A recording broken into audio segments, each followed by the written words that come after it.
Pas un mot à l'issue de ce Conseil des ministres exceptionnel. Aucun des membres du gouvernement n'a voulu s'exprimer sur le nouveau plan de rigueur destiné à assurer le retour à l'équilibre des comptes publics en 2016. C'est François Fillon qui a dévoilé à la presse le train de nouvelles mesures. Objectif, économiser 7 milliards d'euros dès 2012 et 17,4 milliards sur la période 2012-2016.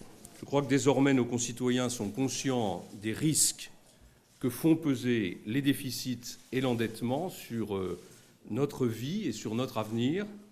Le mot de faillite n'est plus un mot abstrait. Parmi les mesures phares figure la hausse ciblée du taux réduit de la TVA, porté de 5,5 à 7% dans la restauration et les travaux de rénovation dans le bâtiment. Une mesure que dénoncent les organisations du secteur de la restauration. Je dis simplement, attention, qu'aujourd'hui cette étape, ce ne soit pas 7% pour passer demain à 8, à 9, à 10 ou quoi. Je crois qu'il faut être... La décision est difficile, elle nous paraît raisonnable, n'allons pas plus loin.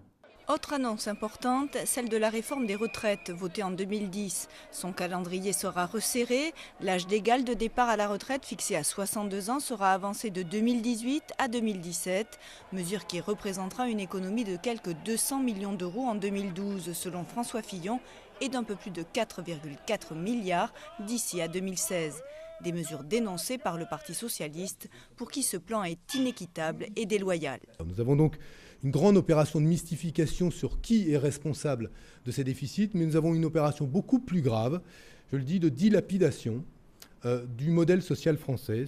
À noter également des mesures symboliques comme le gel des salaires du président de la République et des ministres jusqu'au retour à l'équilibre des finances.